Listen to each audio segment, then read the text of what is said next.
Hello there, and welcome. Today we're going to spend some time with a book that, for about 100 years now, has been a quiet companion for millions of people, Khalil Gibran's The Prophet. Now, if you've never read it, you might think it's just a book of poems, but it's so much more than that. It's kind of like a roadmap for the soul, a deep conversation about what it actually means to be alive. So, in this explainer, we're going to walk through the story and some of the incredible teachings of its main character, Al-Mustafa, the prophet himself. All right, let's jump straight into the deep end. This one question is the engine for the entire book.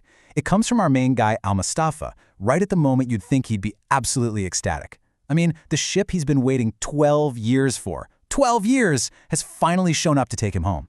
But what's his first thought? Not joy, it's sorrow. He feels this spiritual wound. This quote just perfectly nails the core feeling of the whole book, that bittersweet ache that comes with life's biggest changes. So, this is our starting point, a deeply emotional departure.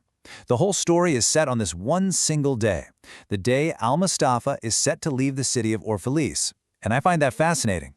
All of this timeless wisdom, all this beautiful poetry, it all happens in just a few hours before his ship sails. It's a goodbye for sure, but as we're about to see, it's a goodbye that becomes an incredible gift. Okay, so to really get why this moment is such a big deal, you need a little context. Who is this prophet, Al-Mustafa? Well, he's a stranger in a strange land, born on a faraway island, and for 12 years he's just been waiting in this city of Orphalese. The book says he was like a dawn unto his own day, which gives you the sense that he brought something new, some kind of light to the people there. So after more than a decade of patience, his ticket home finally arrives. That long wait just adds so much weight to his decision to leave. And you can just feel the conflict here, can't you? Jibran doesn't just say he was feeling mixed emotions. No, he paints a picture of a full-blown internal storm. On one side, you've got this wild, liberating joy. His heart's gates are flung open. But then, bam, in the very next moment, this heavy sadness comes over him. And it's not just a feeling, it's a physical burden and an ache. He's literally being torn in two directions: the joy of going home and the agony of leaving the people and the place he's come to love. Wow, I mean, this line just hits you, right? It shows you exactly how deep that pain goes. For him, leaving Orphalese isn't as simple as taking off a coat. It's a violent act. He's tearing off his own skin. He says that over the years, he's scattered fragments of the spirit all over the city. The place has become a part of him, and he's become a part of it. This tells you that the wisdom he's about to share isn't just some abstract philosophy. It's coming from a place of deep, sacrificial love. So picture this. Word is spreading like wildfire through the city that Al-Mustafa's ship is here. And everyone, farmers, priests, merchants, they all drop what they're doing and rush to the great square to see him one last time. They're all begging him, "Don't go, stay with us." But in the middle of all that noise, one single request cuts through. And it's this request that sets the stage for everything else in the book. And this is the turning point. A CRS named Almitra, who, by the way, was the very first person to recognize his wisdom 12 years ago, she steps forward. She gets it. She knows he has to leave. But she asks for one last thing. Not for him to stay, but for a gift. And it's not gold or some material possession. She asks for his truth. She basically says, "Tell us everything you know so we can pass it down to our children and their children's children." And just like that, his departure is transformed from a private journey into a public legacy. And of course, Al-Mustafa agrees. And this is where we get to the heart of the matter. The people start asking him about everything. The big stuff. Love, children, work, pain, joy, sorrow. The questions we all wrestle with. Now, we can't possibly cover all 26 of his sermons today, but we are going to dive into 4 of what I think are his most profound and universal teachings. So, where do you start? Of course, you start with love. It's Almitra herself who asks the first question. She just says, "Speak to us of love." Now, you might expect a sweet, romantic answer, but that is not what Al-Mustafa gives her. His take on love is, well, it's intense, it's powerful, it's almost a little bit scary. Look at this. This isn't a Hallmark card. This is an alchemical process. Jibran uses this incredible metaphor of making bread to explain what love does to a person. It gathers you up. It threshes you, which is a pretty violent process to separate the grain. It sifts you to get rid of your husks, your ego, your baggage. Then it grinds you down and kneads you. None of this sounds particularly pleasant, right? But that's the point. Love isn't here just to make you feel good.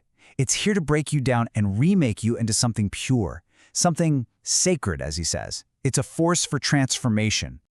And here it is, the central idea. Love isn't a transaction. It's not a bank account where you make deposits and expect withdrawals. You can't own it, and it can't own you. It's a totally self-contained force. So when he says love is sufficient unto love, what does that really mean? It means love doesn't need a reason. It doesn't need a reward. It just is. And he's inviting us to let go of our need to control it or possess it, and to just exist within it. That's a pretty radical idea. Okay, so from the vast topic of love, we move to one of its most common expressions. A woman in the crowd, holding her baby, asks him to speak about children. And honestly, what he says next has probably done more to change the way we think about parenting than just about anything else written in the last century. Let that one sink in for a minute. Your children are not your children. I mean, what a statement. It just completely upends the whole idea of ownership we have over our kids. He's saying they don't belong to you. They belong to life, with a capital L. They're the universe's way of continuing itself. We, as parents, aren't their creators. We're just the vessels. We're the conduits through which life flows. So, if they're not ours, what's a parent supposed to do? Well, Jibran gives us these incredible metaphors. They come through you, not from you. You can give them a home, a safe place for their bodies, but you can't touch their souls because their souls live in a future you can't even imagine. And my favorite one, you are the bow, they are the living arrows. Your job is to be a strong, stable, flexible bow so that the arrow can fly true and far on its own path. Your job is not to make a little mini-me, it's to launch a unique human being into the world. All right, next up, someone asked him to talk about joy and sorrow. And you know, our whole society is pretty much built on chasing joy and running away from sorrow. We see them as total opposites. But al-Mustafa, he comes along and says, nope, you've got it all wrong.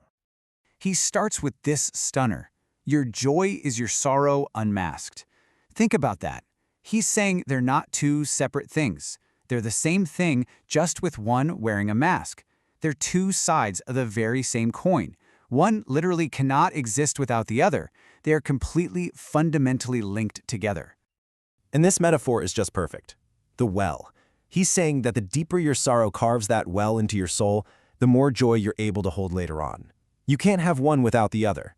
You can't have earth-shaking laughter if you haven't had the tears that dug out the space for it.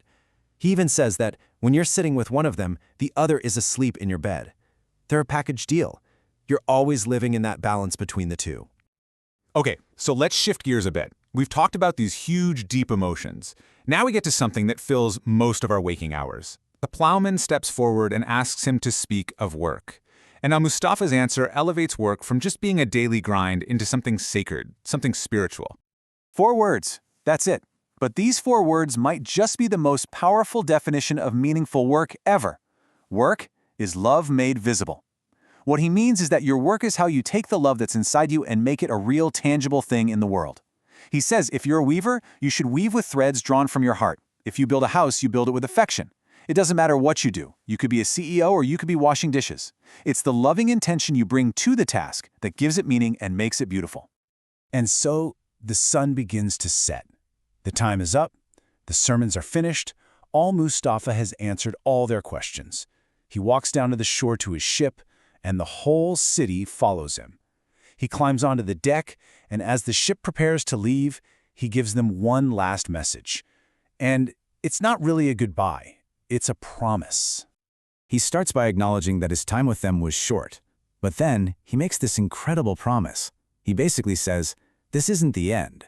If someday you forget what I've taught you, if the love I shared here starts to fade, that very emptiness will call me back. It's this beautiful idea that truth and love can't ever really be destroyed. They're cyclical. They always return. And how perfect is this metaphor? He compares himself to the water cycle. He says, I was like the morning mist among you, kind of there, but not fully solid. Now, as he diffs away on his ship, he's promising that he'll gather himself together again, like a cloud, and return to them as rain, something that can nourish them and help them grow. So his leaving isn't an ending, it's just a change of form. It's a natural, essential part of a bigger cycle.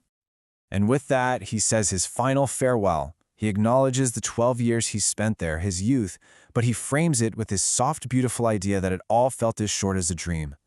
And then the ship sails away into the mist. it's such a sad moment, but because of the promises he just made, it's also filled with this incredible sense of hope.